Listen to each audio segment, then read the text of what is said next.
Assalamualaikum warahmatullahi wabarakatuh. Alhamdulillah wassalatu wassalamu ala Rasulillah Sayyidina Muhammadin ibni Abdillah. Asyhadu an la ilaha illallah wa anna Muhammadan abduhu wa rasuluh la nabiyya ba'dah.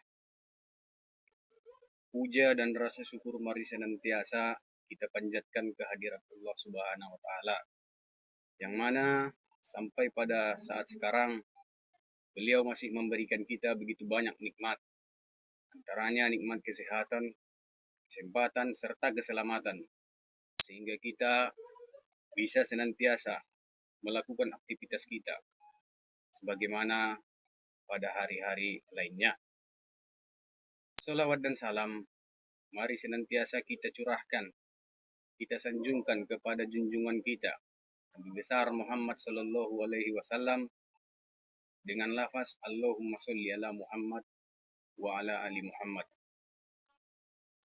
Baik, pada pertemuan ini kita akan kembali melanjutkan materi kita ataupun pembelajaran kita, yaitu di sini saya akan merangkum materi yang telah pernah kita pelajari, yang mana pada video-video sebelumnya kita telah mempelajari tentang anekdot, kita telah mempelajari tentang eksposisi, demikian pula dengan laporan hasil observasi sudah kita pelajari. Namun pada pembelajaran ini merupakan rangkuman dari seluruh materi yang sudah pernah diajarkan. Namun ada nantinya materi tambahan yang sangat penting sebenarnya untuk kita pelajari. Nah, di sini memang saya paparkan beberapa gambar, yaitu di sini ada gambar tentang anekdot dan teks eksposisi, begitupun tentang laporan hasil observasi. Baik, kita lanjutkan. Nah, anekdot itu sebenarnya sangat diperlukan bagi kita dalam bermasyarakat. Nah, di sini pengertian dari anekdot. Ini secara umum kita perhatikan anekdot adalah cerita singkat yang menarik karena lucu dan mengesankan. Nah, biasanya mengenai orang penting atau orang terkenal dengan berdasarkan kejadian yang sebenarnya. Nah, pembelajaran anekdot ini memang sangat bagus sih sebenarnya untuk kita. Bagusnya bagaimana? Kadangkala kita ingin menyindir seseorang, baik itu pejabat ataupun tokoh. Nah, bisa kita gunakan anekdot, akan tetapi masih ada batasan-batasan. Nah, termasuk di dalamnya nanti batasan kita tidak boleh melakukan penghinaan. Kita hindari kalimat-kalimat penghinaan. Itu bukan yang termasuk anekdot. Anekdot itu tidak boleh bersifat menghina, namun boleh hanya bersifat menyindir. Nah, inilah pengertian dari anekdot itu secara umum. Nah, makanya kita boleh gunakan anekdot untuk menyindir. Di dalam anekdot, di dalam kita menulis anekdot, ada beberapa hal yang harus kita perhatikan. Antara lain di sini ada struktur anekdot. Nah, dalam menulis teks anekdot, kita harus menulis sesuai dengan struktur yang ada. Jangan nantinya kita menulis anekdot tidak sesuai dengan struktur yang ada. Struktur itu merupakan urutan-urutan kejadiannya nanti. Nah, urutannya pun nanti itu ada dan tidak boleh bertukar. Nah, di dalam anekdot itu kita mengenal ada 5 struktur pada teks tersebut. Nah, makanya sebelum kita menuliskan teks anekdot, ada baiknya kita harus perhatikan dulu strukturnya, agar nantinya struktur ini menjadi pertimbangan kita atau menjadi pembelajaran kita, agar dalam menulis anekdot kita bisa menuliskan contoh yang baik. Nah, yang pertama di sini kita perhatikan ada abstraksi. Nah, abstraksi ini merupakan pengenalan kejadian pada anekdot. Nah, abstraksi biasanya itu ada pada bagian atas anekdot. Nah, yang menggambarkan bagaimana situasi awalnya, bagaimana situasi awal cerita anekdot tersebut. Nah, itulah dia dikatakan abstraksi. Nah, pada bagian awal teks. Kemudian setelah abstraksi, pada struktur yang kedua, di sini ada yang dinamakan orientasi. Orientasi merupakan pengenalan masalah. Nah, sumber dari masalah yang terjadi pada anekdot tersebut. Bagaimana sumbernya, apa awalnya, sehingga terjadi masalah pada anekdot tersebut. Nah, itulah dia pada bagian orientasi. Kemudian yang ketiga, pada teks anekdot itu ada yang dinamakan krisis. Nah, krisis ini merupakan puncak dari masalah yang ada pada anekdot. Nah, disinilah kita ketahui apa sebenarnya inti dari masalah tersebut yang ada pada anekdot.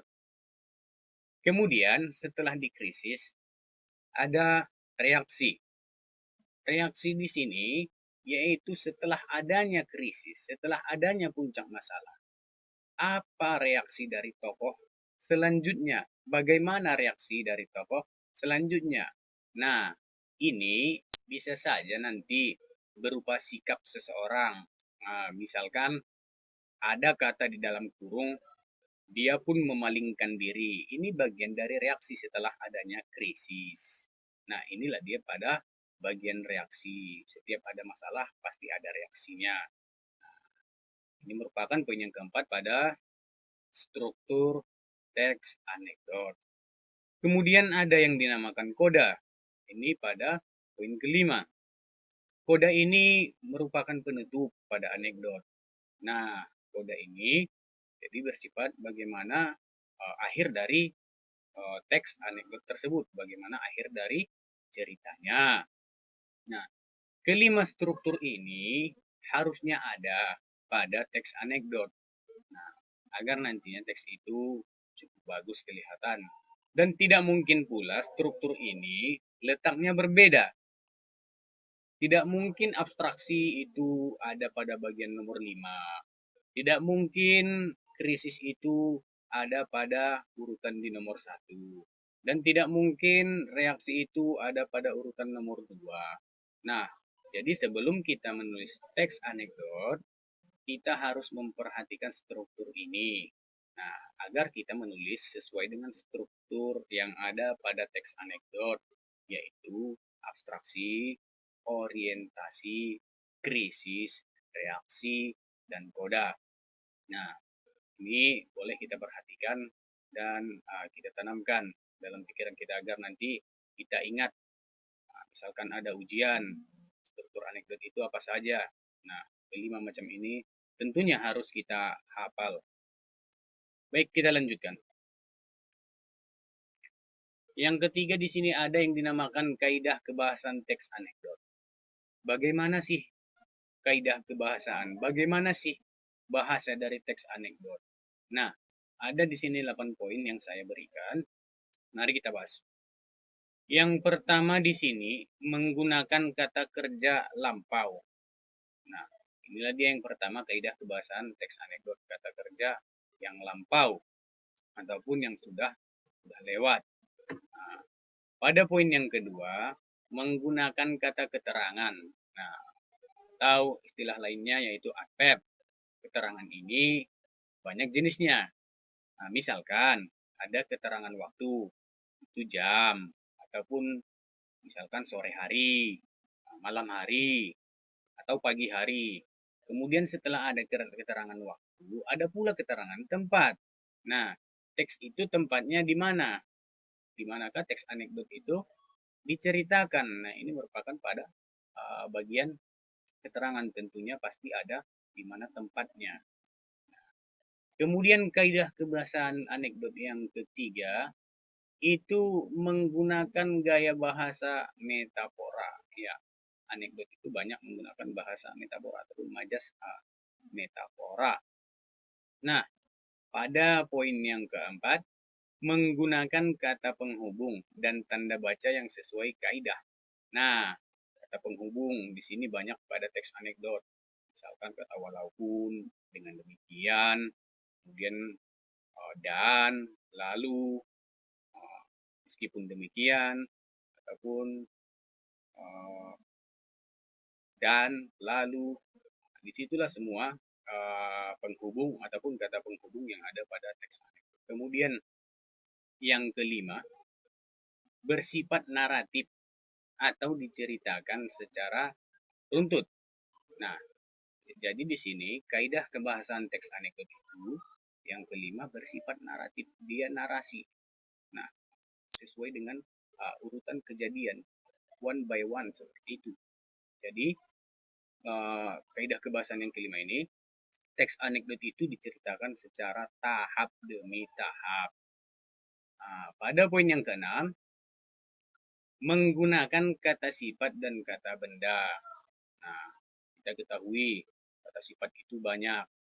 Nah, misalkan dia tinggi, rendah, dan lain-lainnya. Itu juga termasuk kata sifat. Ataupun misalkan ada kata baik, buruk, penyabar, pendiam, dan lain-lain. Kemudian, pada poin yang ketujuh, kaidah kebahasaan teks anekdot. Nah, terkadang dilengkapi dengan pertanyaan retorik. Maksudnya di sini, pertanyaan retorik itu pertanyaan yang sebetulnya tidak memerlukan jawaban. Tidak perlu untuk dijawab. Nah, contohnya, sejak kapan Lebaran harga perlengkapan itu rendah? Ini kan sebenarnya tidak perlu kita tanyakan, karena seperti yang kita ketahui, setiap dia Lebaran, itu harga bahan pokok dan lain-lainnya itu pasti naik. Nah, makanya tadi pertanyaan itu sejak kapan pada saat Lebaran harga kebutuhan turun. Itu tidak perlu kita tanyakan. Nah, seperti inilah contoh dari pertanyaan yang retorik. Kemudian, umumnya menggunakan bahasa informal atau bahasa sehari-hari. Nah, bahasa anekdot itu bahasa sehari-hari yang informal, tidak bahasa yang formal yang seperti digunakan di kantor-kantor atau di tempat-tempat umum. Itu dia bahasa yang digunakan pada anekdot. Bebas dia bahasanya. Nah, inilah dia, ada 8 poin kaidah kebahasaan teks anekdot. Nah, jadi teks anekdot itu kaidah kebahasaannya ada 8 poin. Baik, kita lanjutkan kembali. Nah, di sini ada saya buat contoh dari sebuah teks anekdot. Bisa kita baca. Sebuah pesawat sedang terbang di ketinggian 10.000 meter di atas permukaan, membawa orang gila dari rumah sakit Sumber Waras. Di tengah perjalanan, saat udara sedang cerah-cerahnya, tiba-tiba sang pilot mengalami turbulensi pesawat. Padahal tidak ada angin, awan, hujan, ataupun badai. Maka dengan heran sang pilot bertanya kepada petugas di bagian kabin pesawat. Kemudian kapten menanyakan, nah, di sini judulnya Kapten dan Awak Kabin yang Cerdas. Di sini pilot, apa yang terjadi di kabin penumpang? Seakan-akan kita menghadapi badai saja. Nah, jadi di sini pilot menghubungi awak kabin. Di sini awak kabin, para orang gila ini bermain bola di pesawat kapten. Mereka berseratus sedangkan kami cuma bertiga. Daripada mereka menghabisi kami, lebih baik kami biarkan saja mereka bermain bola. Kemudian kapten menjawab, awak kabin, sebaiknya Anda mulai menangkap para penumpang. Apapun yang terjadi sebelum pesawat kita jadi berita selanjutnya di Metro TV. Kemudian jawab lagi, oke, baiklah kapten kalau begitu. Nah, tak berapa lama, tiba-tiba kabin menjadi begitu tenang. Maka dengan senang, sang kapten menghubungi awak kabin. Di sini kapten, wah, kerja hebat awak kabin. Hanya dalam beberapa menit Anda berhasil menenangkan mereka. Super sekali. Kalau boleh tahu, apa yang Anda lakukan kepada para orang gila tersebut? Kemudian dijawab lagi oleh awak kabin. Oh, sederhana Kapten. Kapten mau Kapten mau kabin tenang dan mereka mau main bola, maka dan mereka berhenti main bola, maka saya buka saja pintunya dan bilang kalau mereka bisa main bola dengan lebih puas di luar sana karena lebih lapang. Mereka senang bisa bermain bola di tempat yang lebih lapang. Kapten juga sangat senang karena kabin tenang. Kemudian jawab kapten, aduh hancur. Nah, itu kira-kira jawaban dari kapten ya. Nah, kita perhatikan di sini awak kabin menyuruh orang gila tersebut keluar. Awak kabin membuka pintu pesawat tersebut. Nah, ini juga termasuk salah satu contoh teks anekdot ya. Nah, kita perhatikan. Sekarang kita coba analisis berdasarkan struktur yang ada pada teks anekdot. Yang pertama lihat tadi ada abstraksi. Di sini pada kalimat sebuah pesawat sedang terbang sampai dia pada titik, yaitu pada kalimat petugas di bagian kabin pesawat. Nah, inilah yang merupakan abstraksi dari teks anekdot, pengenalan masalah. Nah, inilah pengenalan masalah yang ada pada teks anekdot. Kemudian ada orientasi. Orientasi itu percakapan, mula-mula percakapan yang terjadi. Nah, di sini pilot, apa yang terjadi itu merupakan orientasi dari teks ini. Sampai dia awak kabin menjawab yang pertama. Nah, ini yang merupakan orientasi. Kemudian krisis yaitu, nah, kita perhatikan tak berapa lama tiba-tiba kabin menjadi yang ini. Awak kabin sebaiknya Anda menangkap para penumpang apapun yang terjadi sebelum pesawat kita. Ini yang menjadi krisis ya, puncak dari masalahnya. Nah, kemudian setelah ada puncak masalah, ada reaksi. Apa reaksinya? Yaitu ini. Tak berapa lama tiba-tiba kabin menjadi begitu tenang. Ini merupakan reaksi setelah adanya puncak masalah. Puncak masalahnya tadi yaitu para orang gila tersebut bermain bola. Nah, kemudian ada reaksi. Reaksinya tiba-tiba diam setelah disuruh. Nah, kemudian setelah reaksi ada yaitu penutup koda. Yaitu kita perhatikan, oh sederhana Kapten. Nah, pada kalimat ini sampai terakhir merupakan koda pada teks anekdot ini. Nah, otomatis teks anekdot ini sesuai dengan struktur yang ada. Struktur yang kita perhatikan tadi ada 5 poin. Yang pertama ada abstraksi, orientasi, nah, kemudian ada krisis, ada reaksi, ada koda. Ini teks sudah sesuai karena tadi sudah kita perhatikan dari atas sampai ke bawah dan teks ini betul-betul sesuai dengan struktur teks anekdot. Nah, baik itu yang merupakan pembelajaran kita tentang anekdot. Tetapi kita masih melanjutkan ke part 2. Di sini yang anekdot merupakan part pertama. Karena pada pembelajaran ini kita merangkum seluruh pembelajaran yang telah kita lakukan ataupun kita videokan sebelum-sebelumnya. Nah, ini dia. Kemudian kita lanjutkan part 2. Nah, part 2 di sini kita akan mempelajari sebuah teks. Namanya teks eksposisi. Nah, secara umum pengertian dari teks eksposisi adalah paragraf atau karangan yang terkandung sejumlah informasi dan pengetahuan yang disajikan secara singkat, padat, dan akurat. Pendapat lain menyatakan bahwa teks eksposisi adalah jenis atau ragam teks yang memiliki fungsi menyampaikan gagasan-gagasan berupa pemikiran tentang suatu topik. Paragraf eksposisi ini bersifat ilmiah, nah, keilmuan maksudnya, atau dapat dikatakan non-fiksi ataupun fakta ya. Ini beda. Fiksi itu tidak nyata, sementara non-fiksi itu bersifat nyata. Baik, jadi teks eksposisi di sini gunanya itu memberikan informasi kepada halayak ramai. Nah, itulah dia. Jadi fungsinya setelah kita memberikan informasi dapat digunakan oleh penerima informasi tersebut. Banyak perlunya, misalkan untuk kebaikannya, ada penelitiannya yang sama dengan judul teks kita. Nah, ini bisa dijadikan referensi untuk mereka. Nah, inilah dia sekilas tentang pengertian dari teks eksposisi. Di sini ada ciri-ciri dari teks eksposisi. Nah, seluruh teks biasanya memang kita temukan ada ciri-ciri.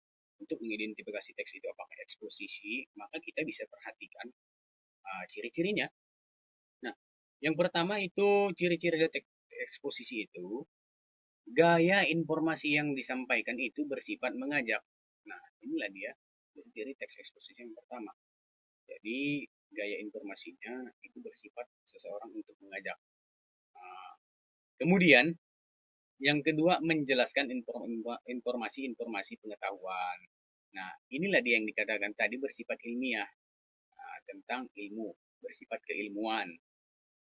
Pada poin ketiga, penjelasannya disertai data-data yang akurat. Ya, eksposisi juga harus memerlukan data-data ataupun angka-angka yang akurat, sehingga nantinya bisa kita jadikan sebuah referensi.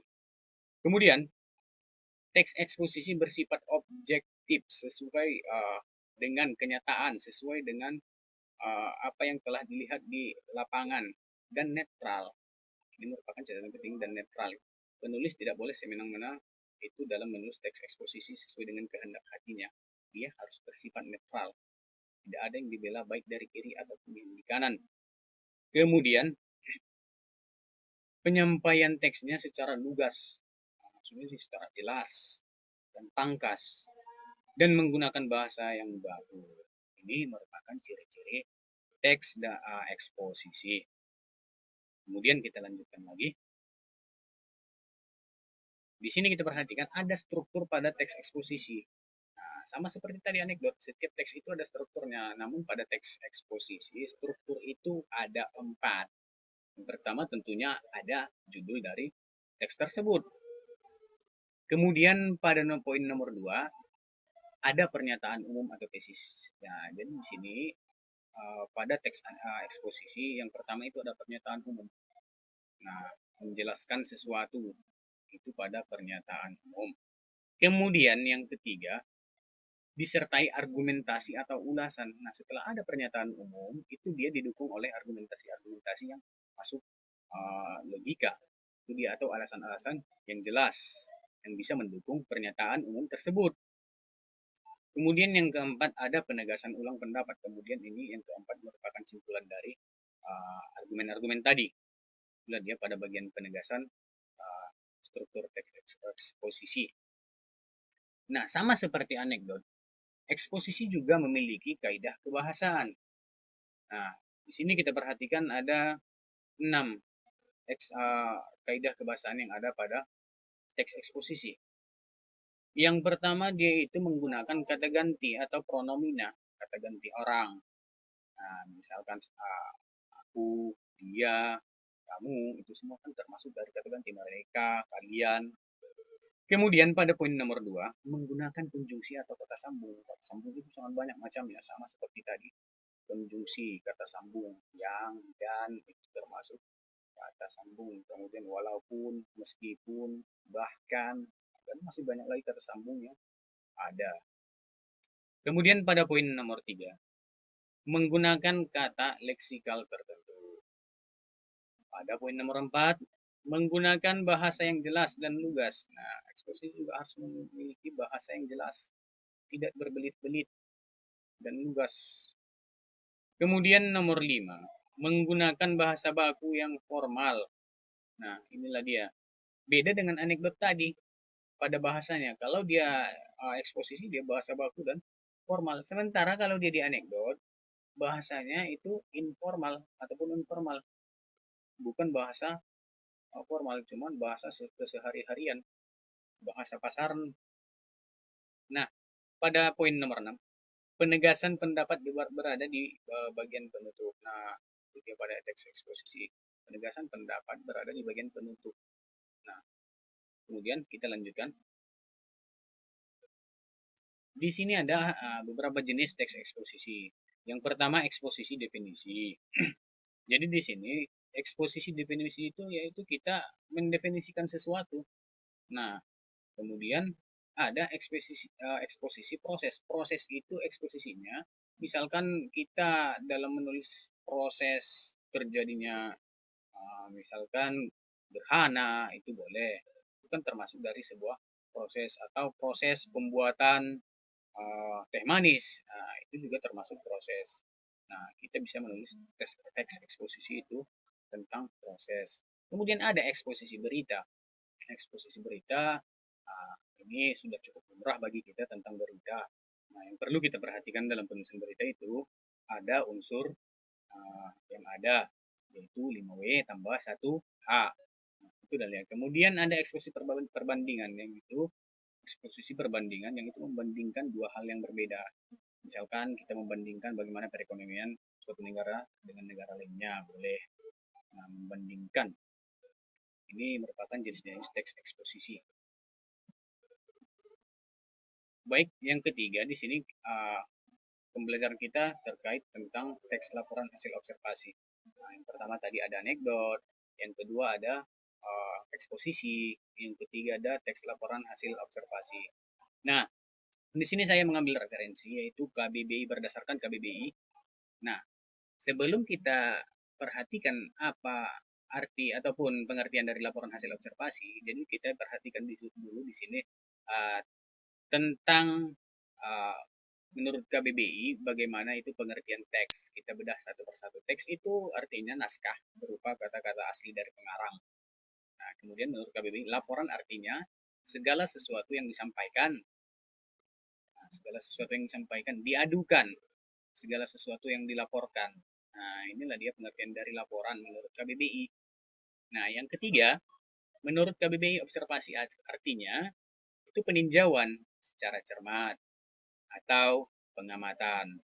Nah, setelah itu baru dapat kita simpulkan bahwa teks laporan hasil observasi adalah naskah atau catatan mengenai sesuatu yang disampaikan dengan melakukan peninjauan dan atau pengamatan terlebih dahulu. Nah, yang dinamakan dia teks laporan hasil observasi, kita nggak akan bisa tulis teks LHO apabila kita belum melakukan sebuah pengamatan. Nah, otomatis kita harus melakukan pengamatan dulu, baru kita bisa menuliskan laporan hasil observasi. Nah, kemudian kita lanjutkan. Nah, ini tadi contoh teks eksposisi ya. Eksposisi tentang merupakan di bawah tanah yang tumbuh di akar tanaman. Baik, sebelumnya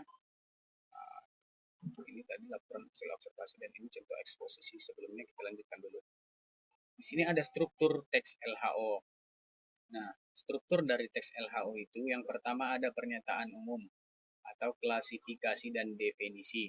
Pernyataan umum berisi informasi umum seperti nama, kelas, waktu observasinya kapan, tempat observasinya di mana, dan tambahan lain tentang hal yang dilaporkan tersebut. Nah, inilah yang ada pada pernyataan umum.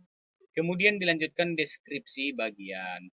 Nah, deskripsi bagian di sini berisi perincian dan inti dari hasil observasi yang dilakukan. Dapat berupa klasifikasi yang bersifat teknis dan deskripsi yang lebih spesifik dari objek, misalnya kualitas, bagian, fungsi, kebiasaan, dan kegunaan. Nah, jadi di sini ada 3 bagian ya sebetulnya. Terakhir ada simpulan berisi ringkasan umum dari hal apa yang dilaporkan. Nah, otomatis kita dalam menulis teks LHO itu kita harus perhatikan dulu strukturnya ini. Yang pertama di situ ada pernyataan umum, kedua deskripsi bagian, yaitu deskripsikan bagian-bagiannya, kemudian terakhir masuk sebuah kesimpulan. Kita lanjutkan. Nah, sama seperti teks sebelumnya, dalam teks laporan hasil observasi juga ada kaidah kebahasaan. Yang pertama di situ ada kalimat definisi.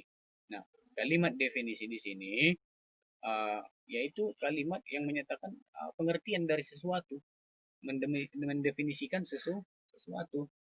Kemudian ada kata hubung, sama seperti tadi, banyak juga konjungsi, walaupun demikian dan lain-lain. Nah, kemudian pada poin nomor 3, kalimat simplek dan kalimat kompleks. Jadi maksudnya di sini, kalimat simplek itu, kalimat kompleks simplek duluan, yaitu kalimat tunggal. Itu dia, sering disebut dengan kalimat tunggal. Nah, kalimat simpleks itu kalimat tunggal biasanya terdiri dari SPOK. Misalkan, Andi makan roti di kantin sekolah. Nah, ini merupakan kalimat simpleks. Nah, kemudian yang kedua ada kalimat kompleks. Kalimat kompleks itu kalimat, misalkan dia terdiri dari dua kalimat ataupun dua klausa. Misalkan, Andi makan roti dan pisang di kantin sekolah. Ini terdiri dari dua klausa dan satu konjungsi, yaitu kata dan. Pada poin yang keempat, yaitu ada penggunaan data numerik atau angka. Jadi, setelah kita melakukan sebuah observasi, otomatis kita ada menuliskan angka, jumlah-jumlah tertentu. Nah, misalkan kita mengobservasi sebuah pertumbuhan jagung. Nah, itu kan setiap harinya kita perhatikan bagaimana pertumbuhannya. Kita bisa ukur tingginya sampai berapa senti pada hari pertama, hari kedua. Nah, otomatis setelah kita menggunakan itu atau menuliskan itu, di sini ada penggunaan data dan angka. Makanya kaidah kebiasaan yang keempat, teks laporan hasil observasi itu jelasnya harus ada data dan angka. Baik, kita lanjutkan. Nah, di sini tambahan pembelajaran kita, yaitu ada judulnya pola kalimat. Dalam bahasa Indonesia inilah dasar kita, ya, dalam menuliskan sebuah kalimat. Banyak di sini pola-pola kalimat. Nah, kita bisa perhatikan yang pertama ada pola berdasarkan subjek dan predikat. Kemudian yang kedua ada kalimat dasar berpola SPO, subjek, predikat, objek. Kemudian yang ketiga ada kalimat dasar berpola subjek, predikat, dan pelengkap. Nah, yang keempat ada kalimat dasar berpola SPOPL, subjek, predikat, objek, dan pelengkap. Yang kelima ada kalimat dasar berpola subjek, predikat, keterangan. Kemudian kalimat dasar berpola subjek, predikat, objek, keterangan. Nah, ini yang sering kita gunakan SPOK. Nah, nomor 7 kalimat dasar berpola SP, pelengkap, dan keterangan.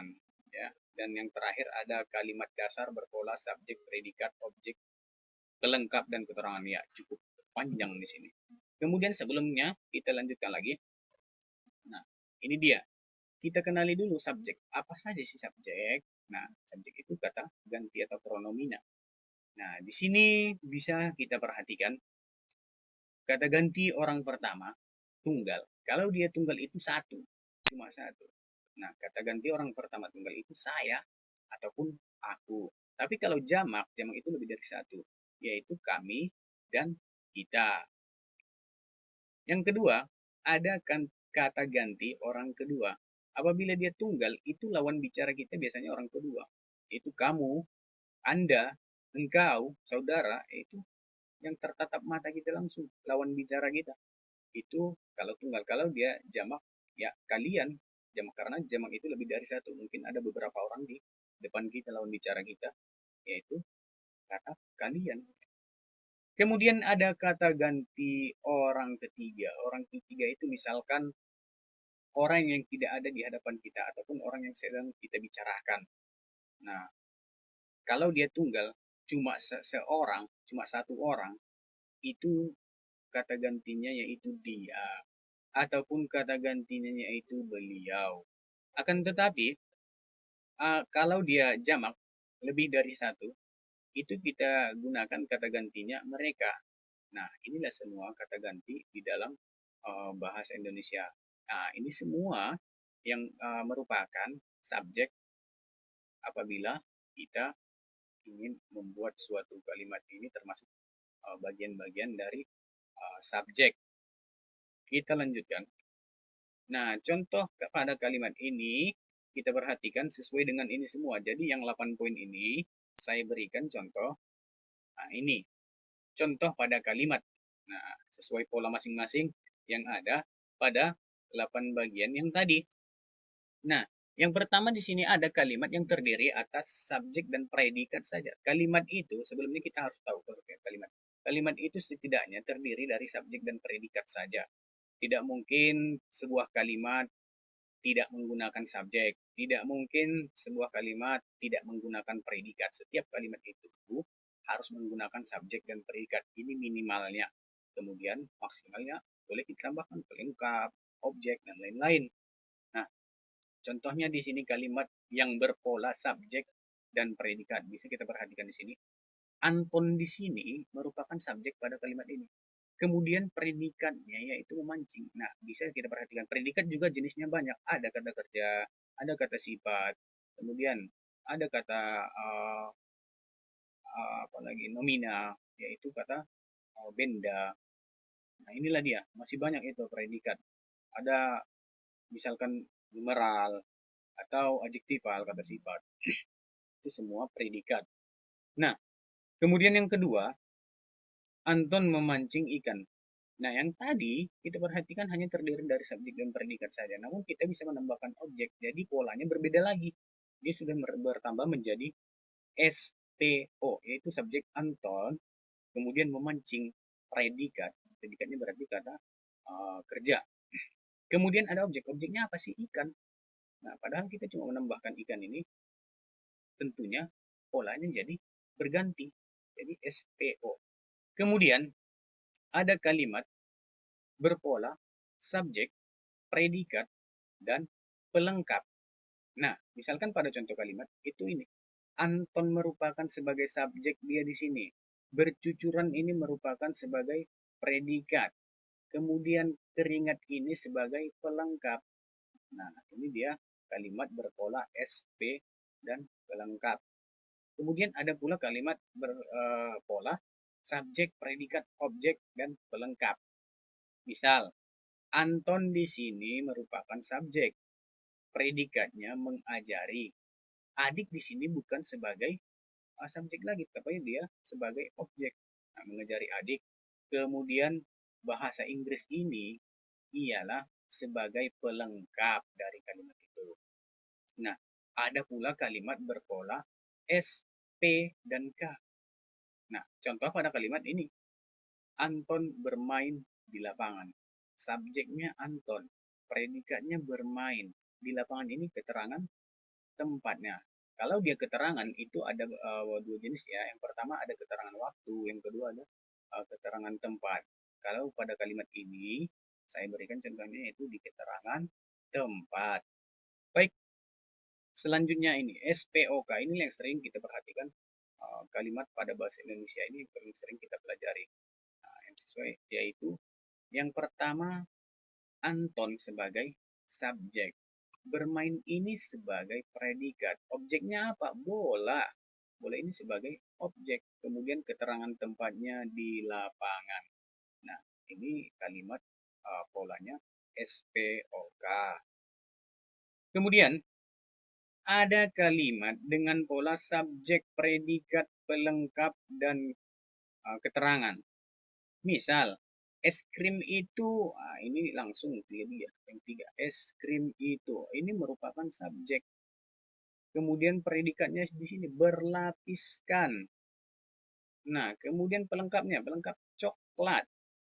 Nah, keterangan ini dari Belgia. Nah, ini merupakan kalimat yang berpola SP, pelengkap ditambah dengan keterangan. Nah, kemudian ada kalimat berpola subjek, predikat, objek, pelengkap, keterangan. Nah, ini lebih lengkap dari ini semua. Nah, bisa kita perhatikan contohnya. Di sini paman merupakan subjek pada kalimat ini. Nah, predikatnya apa? Menawarkan. Objek di sini pada kalimat yaitu aku. Pelengkap apa? Sebuah pekerjaan. Ini merupakan pelengkap pada kalimat ini. Di sebuah perusahaan swasta ini merupakan keterangan tempat pada kalimat ini. Jadi kalimat ini, paman menawarkan aku sebuah pekerjaan di sebuah perusahaan swasta. Polanya subjek, predikat, objek, pelengkap, dan keterangan. Nah, ini boleh kita perhatikan ataupun boleh anak-anak kami tuliskan pada catatannya karena ini merupakan salah satu materi yang sangat penting nantinya. Baik, kita lanjutkan. Iya, nah mungkin cukup sekian pembelajaran kita, yang mana pada pembelajaran ini kita membahas rangkuman dari ketiga materi yang telah kita pelajari sebelumnya. dan ditambah satu materi baru, yaitu tentang pola kalimat di dalam bahasa Indonesia. Nah, yang mana kita telah mempelajari 3 materi, yaitu yang pertama ada nek tadi, yang kemudian nomor 2 ada eksposisi, yang ketiga ada laporan hasil observasi, nah yang terakhir ada pola kalimat dalam bahasa. Nah, bila mana nantinya masih ada yang kurang jelas, masih ada yang belum jelas, boleh langsung kami tanyakan kepada Bapak, ataupun setelah nanti video ini ada di YouTube, di channel OSIS SMK Taruna Padang Sidimpuan. Apabila kurang mengerti, boleh ditonton di sana. Dan masih kurang mengerti ini juga, boleh di komentar pada kolom komentar yang ada pada channel YouTube tersebut. Nah, akan tetapi selalu saya sarankan apabila memberikan komen, selalu gunakan bahasa yang sopan dan tidak bersifat menghina. Nah, boleh juga memberikan masukan bagaimana agar nantinya video-video dari pembelajaran kita lebih efektif. Nah, masukan-masukan itu nanti bisa menjadi pertimbangan bagi guru-gurunya. Itu dia. Ya. Akhir kata, billahi fisabilil haq, fastabiqul khairat. Nah, mari kita senantiasa berlomba-lomba memperoleh suatu kebaikan. Assalamualaikum warahmatullahi wabarakatuh.